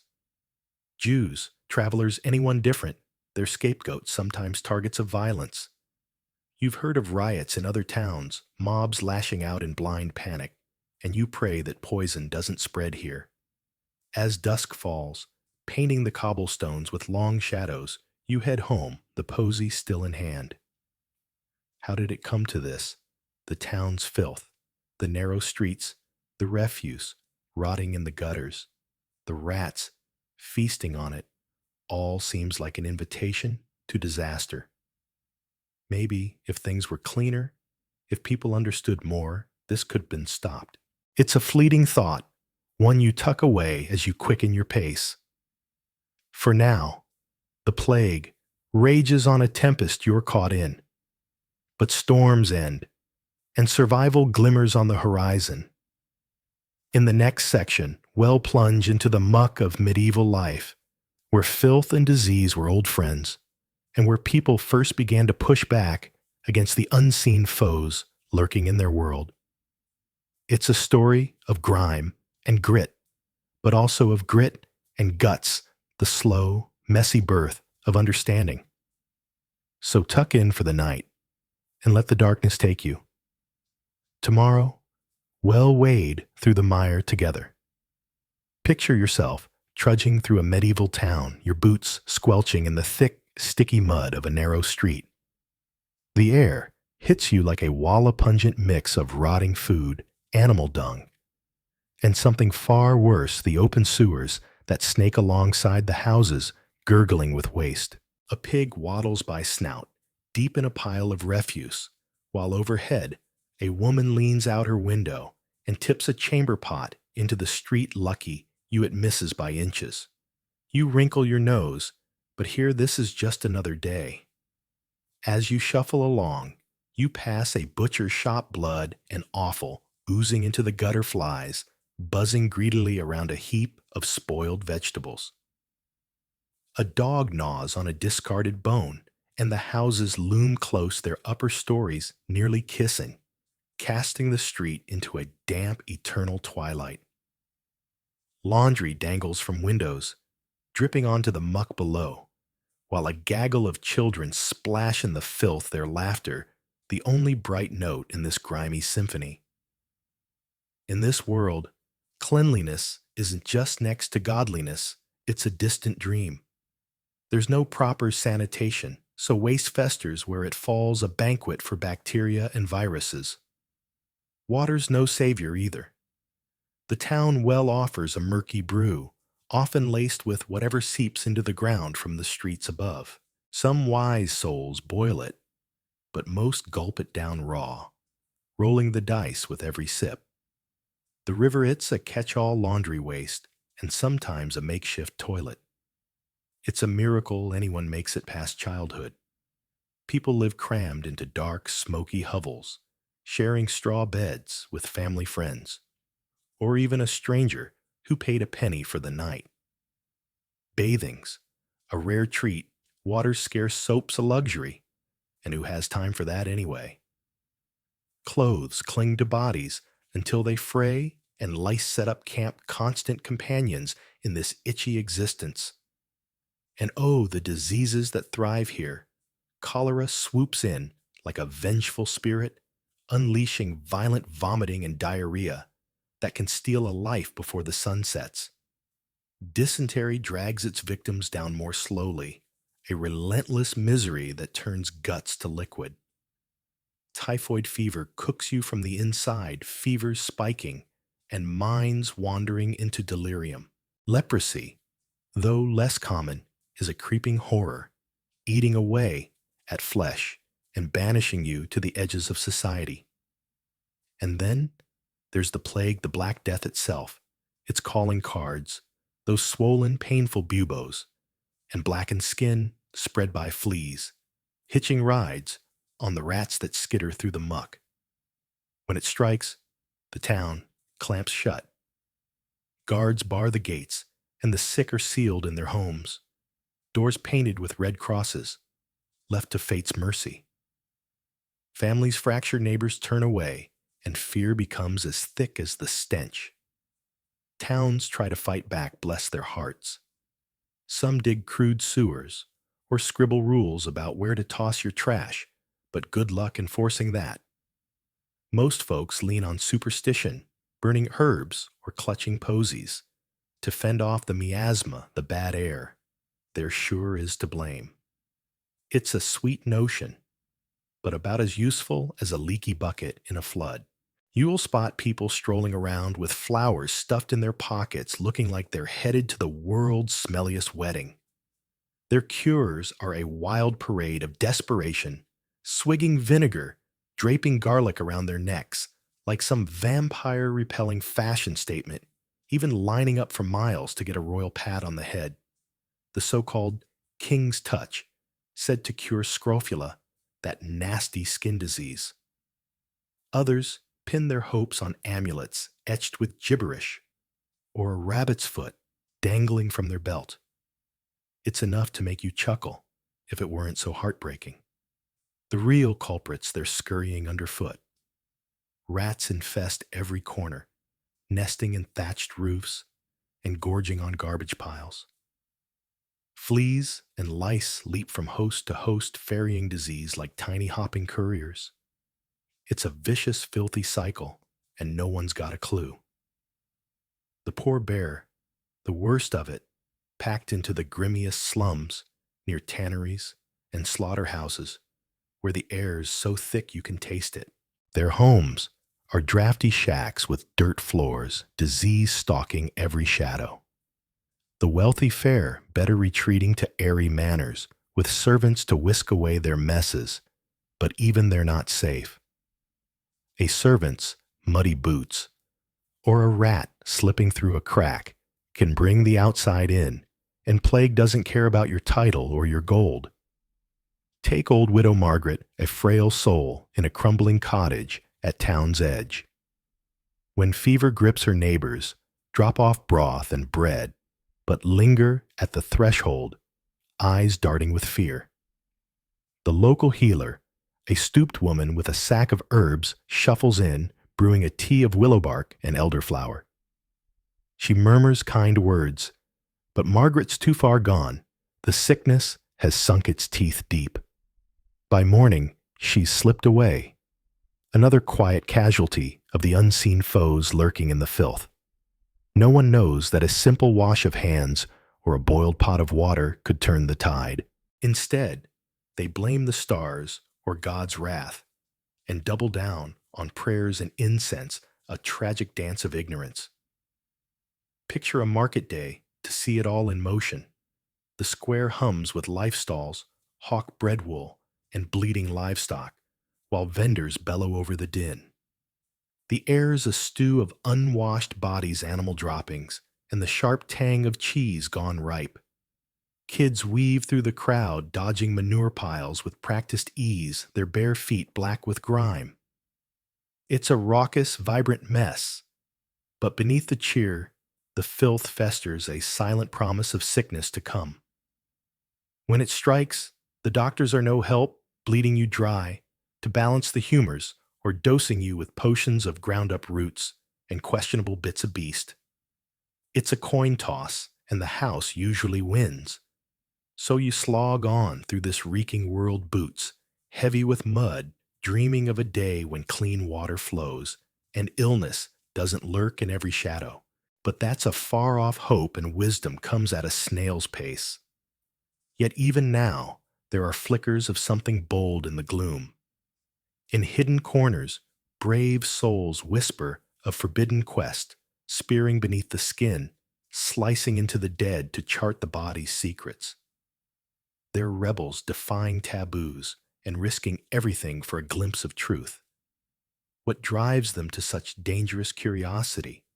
That's a story for tomorrow night, a tale of courage and mystery to carry you into your dreams.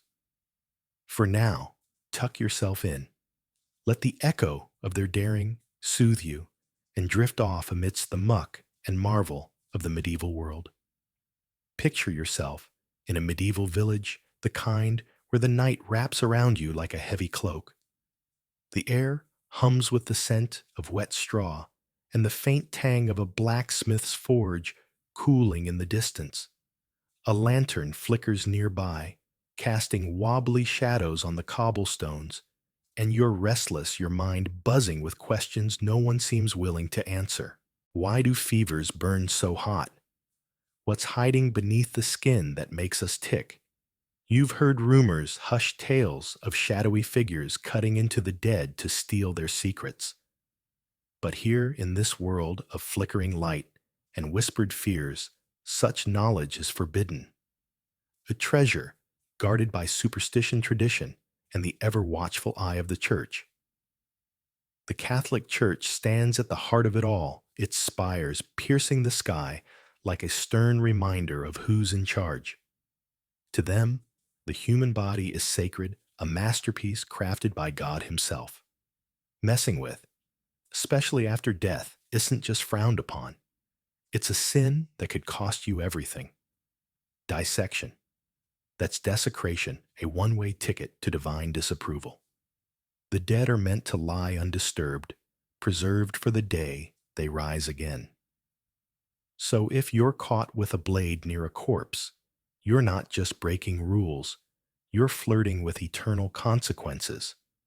Most folks don't dare test that boundary. They'd rather pray over a sickbed than peek inside to see what's gone wrong. But it's not just faith keeping the lid on curiosity. The knowledge that does exist is a rickety bridge built on ancient foundations. Centuries ago, the Greek physician Galen scribbled down everything he could about the body, only he didn't work with humans. Pigs, monkeys, maybe a stray dog or two, those were his subjects. His guesses about human anatomy were clever, sure, but about as accurate as a map drawn from memory. Picture a medieval healer flipping through those yellowed pages, nodding sagely at a drawing of a liver that looks more like a squashed loaf of bread. These texts are treated like holy relics, copied by candlelight, and recited like prayers even when they're dead wrong. It's as if everyone's agreed to play a game of medical make-believe and no one's brave enough to call it quits. Imagine you're that healer for a moment perched on a creaky stool in a dim room that smells of mildew and dried herbs. Your patient's coughing up a storm, and all you've got is a dog-eared book, a jar of wriggling leeches, and a hunch. You'd love to dig deeper to see if Galen's got it right, but the church has its hands on the reins of learning. Universities, those rare bastions of study, are often tethered to religious doctrine. Stray too far from the approved path, say, by sneaking into a churchyard with a shovel and a lantern, and you're looking at trouble. Excommunications, the least of it. You might end up in a dank cell, or worse, a cautionary tale told to keep others in line. Yet there are always the daring ones, the misfits, who can't resist the pull of the unknown. They're the midnight anatomists, the ones who trade sleep for secrets. You've heard their legends, a hooded figure slipping coins to a gravedigger, a candlelit shed, where a stolen body lies under a tarp. Sometimes they'd snatch the corpse of a hanged thief, reasoning that a criminal's soul was already forfeit. Their hands shake as they cut, but their eyes gleam with discovery mapping veins, like rivers tracing bones, like hidden architecture. It's dangerous work, every creak of the floorboard's a threat, but what they find changes everything, one illicit slice at a time. Enter Andreas Vesalius, a name that'll echo louder in the years to come. By the 16th century, he's shaking up the game with De Humani Corporis. Fabrica, a book that's half science, half art. Vesalius isn't content to parrot Galen's mistake. He's got bodies on his table and a sharp eye for detail. His illustrations are stunning, all sinew and shadow, and his words dare to say, "This is how it really looks."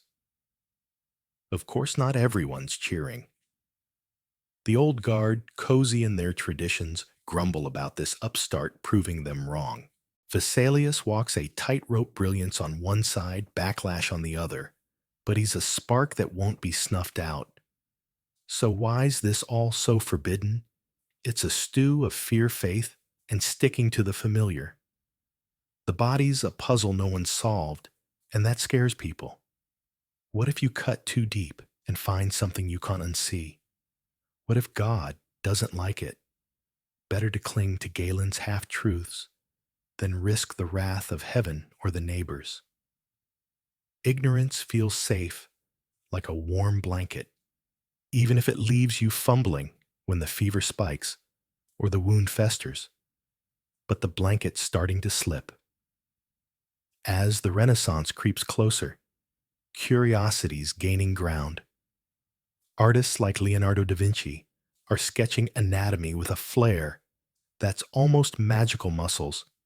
curling like vines, hearts drawn with a lover's care. Universities are stretching their wings, letting a few bold questions slip through the cracks. It's slow, like dawn, breaking over a stubborn night, but the shift is real. The forbiddens, losing its grip, one sketch, one stolen glance at a time. And here's the twist that'll carry you into tomorrow night's tale. While Europe's been stumbling through the gloom, another world's been blazing a trail.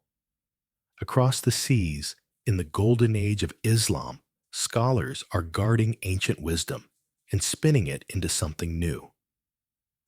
They're translating Galen, yes, but they're also dissecting their own ideas, stitching together breakthroughs that make Europe's efforts look like child's play.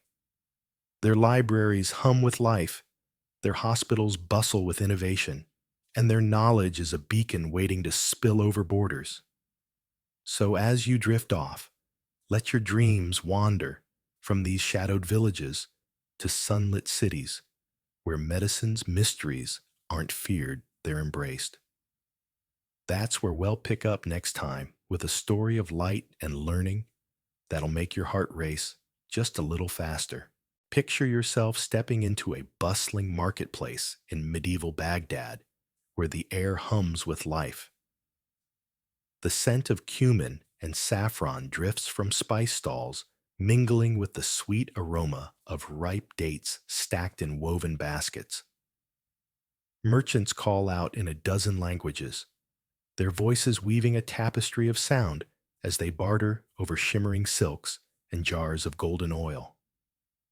A camel lumbers past its heavy hooves, thudding against the sun-warmed earth, while the breeze tugs at the edges of scrolls piled high on wooden tables. This isn't just a place of trade, it's a crossroads of ideas, a city pulsing with curiosity and discovery. And at its heart stands a marvel, the House of Wisdom, a grand library where scholars from every corner of the world gather under one roof. Inside those walls, the noise of the market fades to a gentle murmur, replaced by the soft scratch of quills on parchment.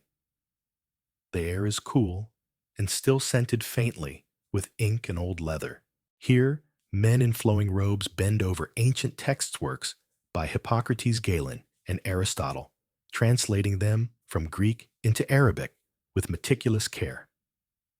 These aren't just copies. They're rebirths enriched with new insights and stitched together with the wisdom of the East. Among these scholars is Al-Razi, a Persian physician known to the West as Rhazes. You can almost see him now, a wiry figure with ink-stained fingers and a furrowed brow, scribbling furiously in the margins of a scroll. Hes not one to simply accept what's written. He tests it, observes it, refines it. In his clinic, he tends to patients with fevers and broken bones, but it's his work on smallpox and measles that marks him as extraordinary. He's the first to tease apart their symptoms: smallpox with its angry pus-filled sores, measles with its fever, and rash writing it all down in his sprawling Kitab al-Hawi, a medical treasure chest that pulls together knowledge from across cultures. Not far from al-Razi's orbit is another giant, Ibn Sina, or Avicenna, a young man whose mind seems to hold a universe. Barely out of his teens, he's already crafting the canon of medicine, a 5-volume masterpiece that will outlive empires. Imagine him, hunched over his desk, lamplight flickering across his face as he writes about the body's delicate dance of humor's blood, phlegm, yellow bile, black bile. But he doesn't stop there. He dives into the power of herbs, the need for clean water, the way diet can heal or harm. His words are clear, precise, a guide for healers everywhere.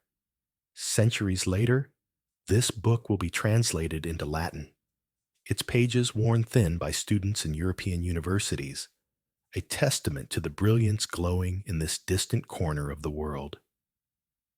There's a quiet pride in Ibn Sina's, work a sense that knowledge is a gift meant to be shared, not hoarded.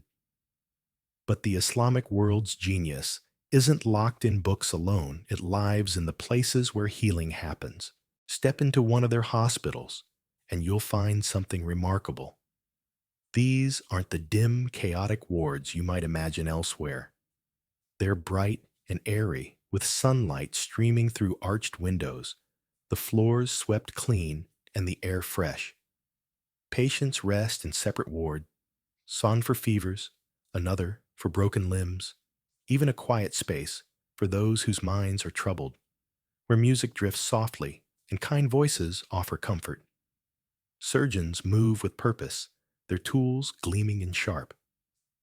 They've learned to dull pain with opium or mandrake, to wash wounds with alcohol to keep infection at bay.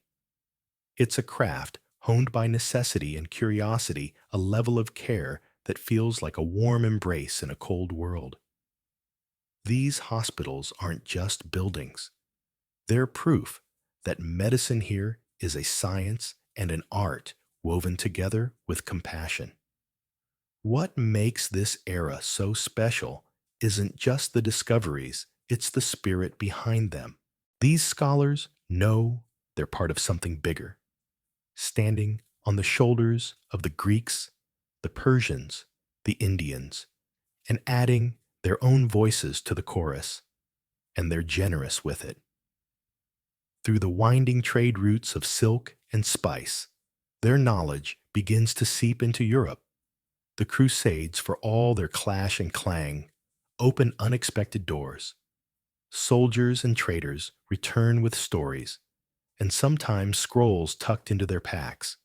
In places like Toledo, a city where cultures tangle and blend, translators sit shoulder to shoulder, turning Arabic texts into Latin. It's slow, painstaking work, but it's a bridge loan that carries Al-Razi's remedies and Ibn Sina's wisdom across continents. And here's where our story tiptoes toward the next chapter. Those Latin translations don't vanish into the dust. They find their way into the hands of monks cloistered in Europe's monasteries. By candlelight, these quiet figures copy the texts onto fresh parchment, their careful hands preserving ideas that might otherwise fade.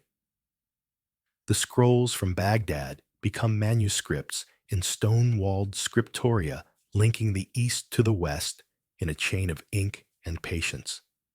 But that's a tale for tomorrow night, when we'll wander those hushed halls and uncover the secrets they hold. For now, let the marketplace fade into the distance. The merchant's calls soften the spices, linger on the breeze, and the scholar's quills fall still. Wrap yourself in the warmth of this moment, where the pursuit of knowledge lit up the night like a lantern.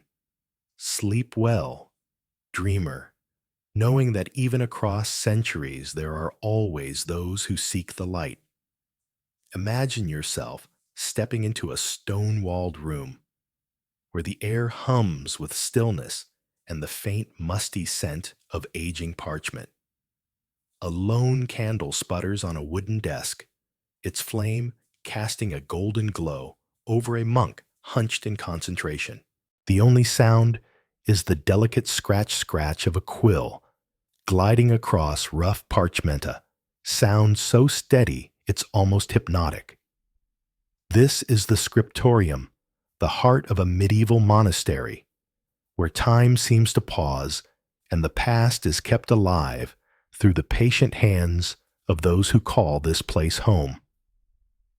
These monks clad in coarse woolen robes, their fingers smudged with ink, are more than just scribes. They're the keepers of a fragile legacy, rescuing ancient wisdom from the brink of oblivion. The Middle Ages weren't exactly a golden era for book lovers. After the fall of Rome, Europe stumbled through the so-called Dark Ages, a time when knowledge was as scarce as a warm day in winter.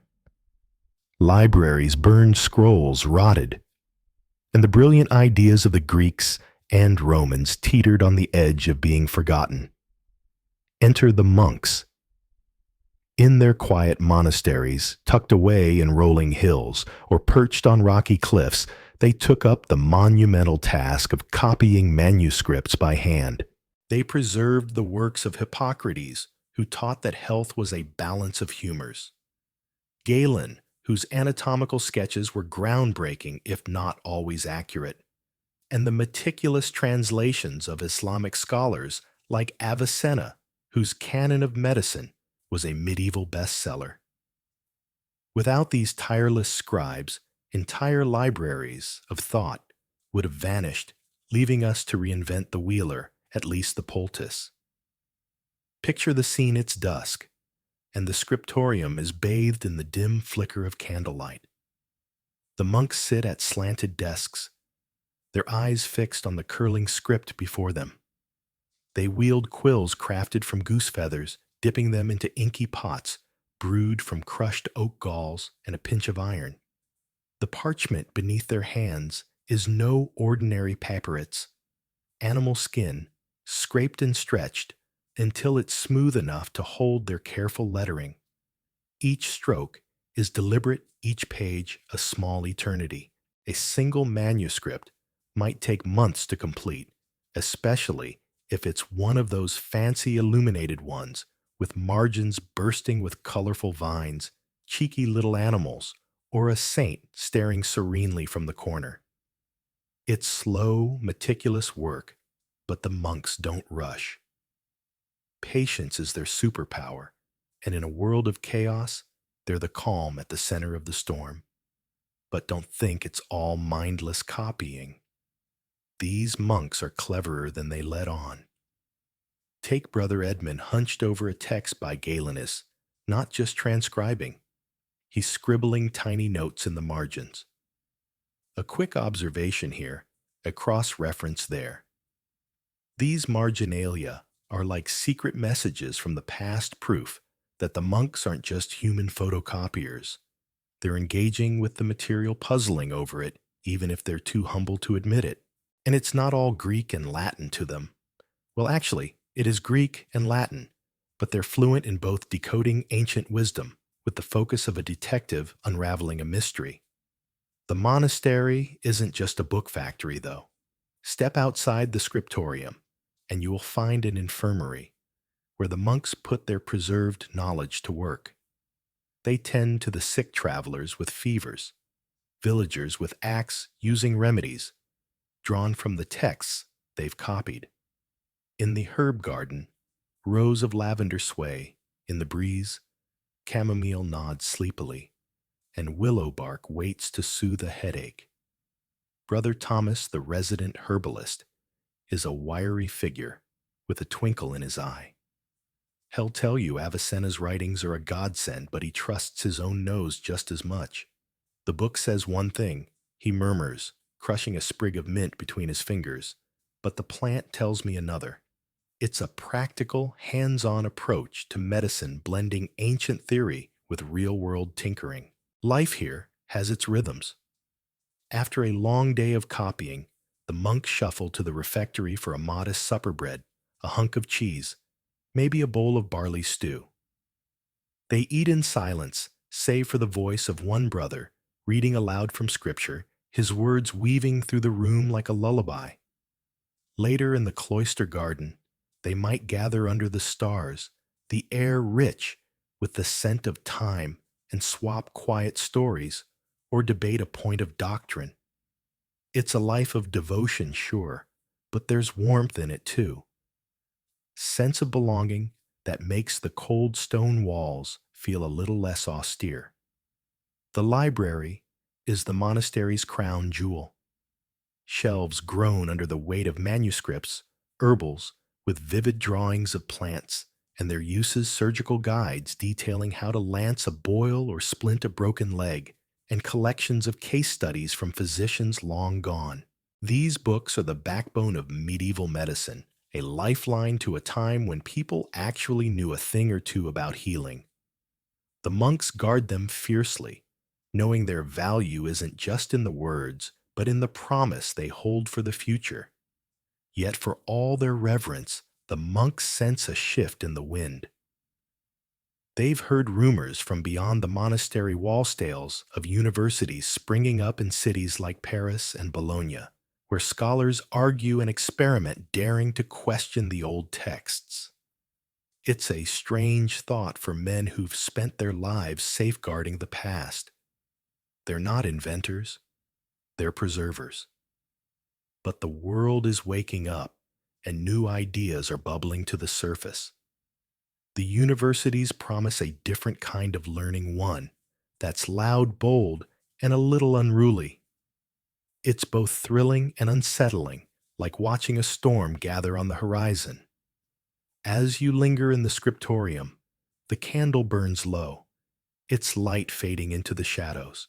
The monk's work is a quiet miracle, a bridge between ancient minds and the ones yet to come. But that bridge is starting to creak. The future is calling, and it's not content to sit still. In the next section, you'll step into the bustling halls of those universities where the air crackles with debate and the seeds of modern medicine are being sown. So, as the last flicker of candlelight dies, let your imagination carry you forward to a world where questions outnumber answers and the adventure of discovery is just beginning. Picture yourself stepping onto the bustling grounds of a medieval university. The air hums with the chatter of students, some in patched cloaks, others in finer garb, mingling under the shadow of towering stone buildings. The cobblestone courtyard is a swirl of life. A young scholar from a far-off village clutches his notes, wide-eyed, while nearby a knot of students debates loudly, their voices tangling with the rustle of leaves from an ancient oak. The faint smell of ink and weathered parchment wafts through, wrapping you in a cozy embrace. This isn't the hushed stillness of a monastery. It's a lively hive where ideas spark and flare, and the world of medicine is about to get a serious shakeup. Inside the classrooms, the scene shifts to a different kind of energy. Sunlight spills through narrow windows, painting golden streaks across wooden benches packed with students. The air carries the musty scent of old books, the sharp bite of dried herbs, and a whiff of sweat from hours of study. Quills scratch furiously on parchment, competing with the rise and fall of a professor's voice part, lecture part performance. The walls, once silent witnesses to monastic chants, now ring with the clamor of learning. It's chaotic, thrilling, and a world apart from the old ways. At the head of the room, a professor paces his robes, slightly crooked, his hands slicing the air as he unravels a text by Galen.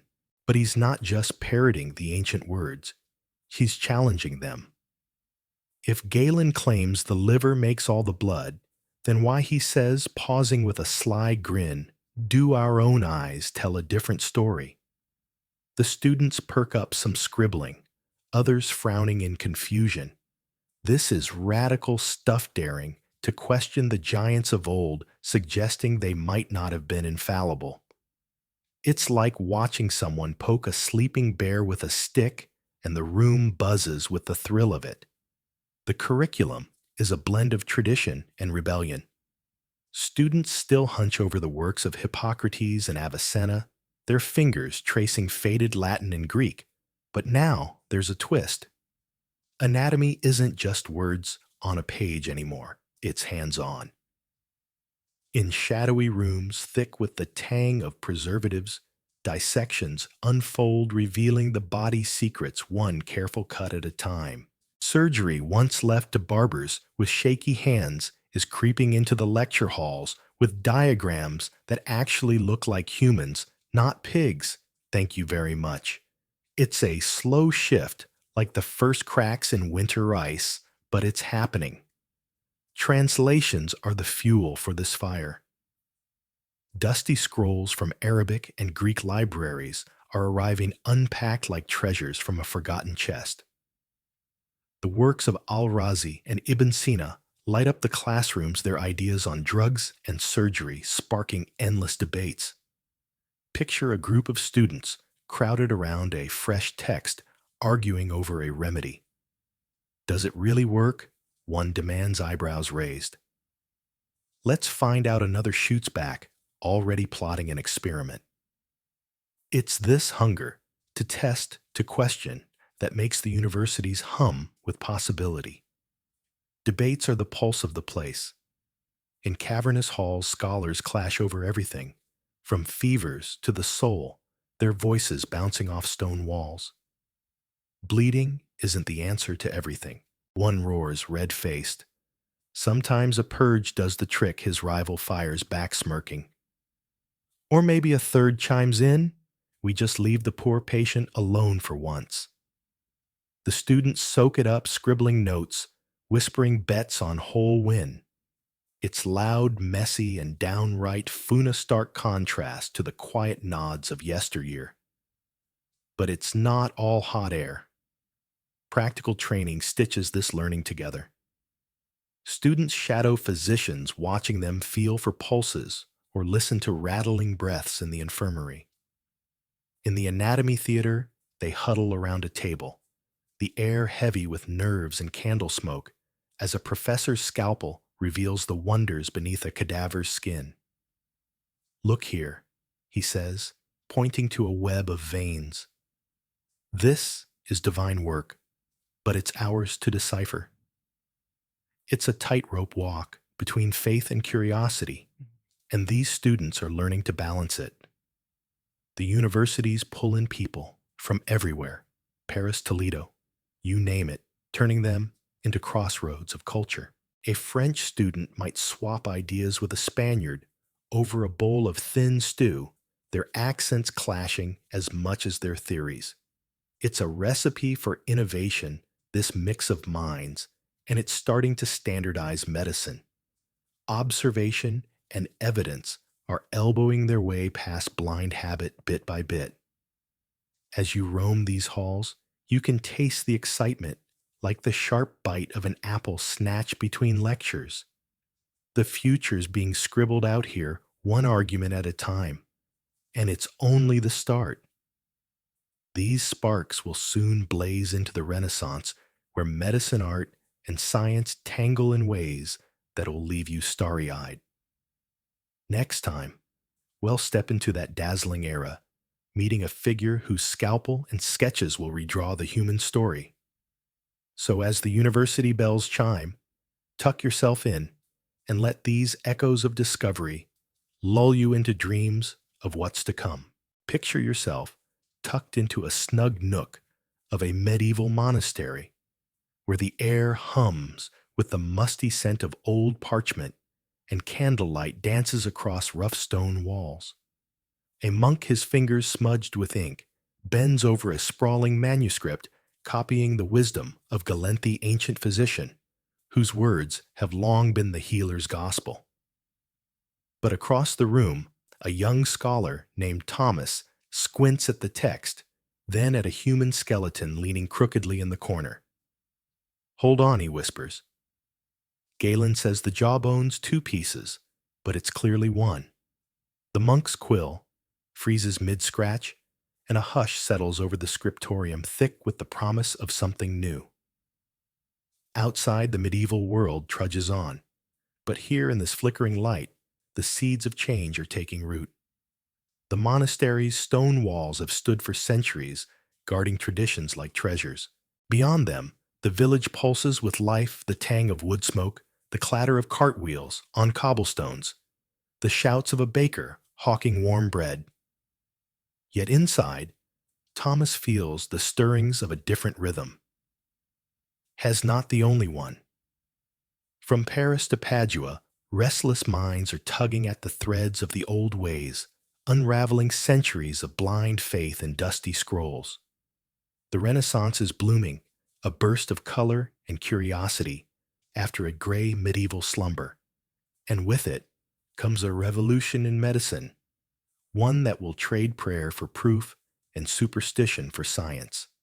Eager for answers, Thomas slips out of the monastery, his cloak brushing the cold floor. Whispers of a university in Bologna have reached him, a place where scholars don't just read about the body. They open it up and look inside. With a satchel of bread and a head full of dreams, he sets off down a winding road. The journey is alive, with the crunch of leaves underfoot, the earthy scent of rain-soaked fields, and the chatter of a traveling tinker who swears by a potion of crushed snail shells. Cures everything the tinker boasts, winking. Thomas chuckles, but his mind is already racing ahead to Bologna, where truth waits to be uncovered. When he arrives, the city buzzes like a hive. The university towers over narrow streets, its lecture halls packed with students clutching quills and questions. Thomas squeezes into the anatomy theater, a steep-walled room buzzing with nervous energy and the faint whiff of vinegar used to preserve the day's specimen. At the center stands a table, and beside it a professor with a gleam in his eye. "Gentlemen," he says, lifting a scalpel, "we're here to see for ourselves." The cloth falls away, revealing a body pale still and utterly human. The students gasp as the professor slices, pointing out veins like rivers and a heart that's no mystic vessel, but a muscle with a job to do. "Galen guessed," he says, smirking, "but well no." Thomas scribbles furiously, his world expanding with every word. The revolution isn't confined to this theater. Down a sunlit alley, an alchemist named Paracelsus tinkers in a cluttered workshop, the air sharp with the bite of sulfur and the bubble of simmering pots. Hez a wild one with a singed beard and a laugh like thunder, tossing out old ideas like stale bread. Forget balancing humors, he grumbles, grinding herbs into powder. The body's a furnace and ill stoke it right. Hez testing minerals mercury, antimony searching for cures in the chaos of his flames. The townsfolk whisper he's half mad, but his experiments are lighting the way for a new science, one that will one day be called pharmacology. In the university library, the rustle of pages fills the air, as scholars like Andreas Vesalius pore over text and rewrite them. Vesalius with his steady hands, an artist's eye sketches bones and muscles with a precision that feels alive, as if they might leap off the parchment. His dissections reveal errors in Galen's work, and soon his book, De Humani Corporis Fabrica, will spread these truths across Europe. The quill scratches late into the night, the candle dripping wax like tears of effort, but each line is a victory, a map of the body, drawn not from memory, but from sight.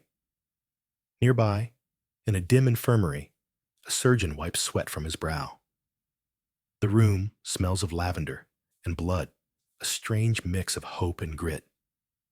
Once he'd have burned a wound shut with a hot iron, but today he threads a needle with silk, tying off a vein with care. A farmer, his arm gashed from a plow, watches wide-eyed as the surgeon works. "Thought it'd be a cripple," the man mutters. The surgeon grins, tying the last knot. "Not if I can help it." These small triumphs, new tools, cleaner cuts, are rewriting the story of healing one patient at a time. Together, these moments weave a tapestry of change. The Renaissance isn't just a rebirth of art or ideas. It's a reimagining of the human body itself. From Thomas's first question to Vesalius' final sketch, this era is about looking closer, asking more, and daring to be wrong. It's a quiet rebellion fought with scalpels and ink, and it's laying the foundation for wonders yet to come. As the stars wink over Bologna, and the fire in the hearth crackles low, you can sense the future shimmering just out of reach. These pioneers are striking sparks that will flare into the bright flame of the scientific revolution, microscopes unveiling tiny universes, potions becoming precise medicines, and machines that echo the heartbeat of life. But those tales are for another night. For now, drift off with the hum of discovery in your ears, wrapped in the warm glow of a world waking up to itself.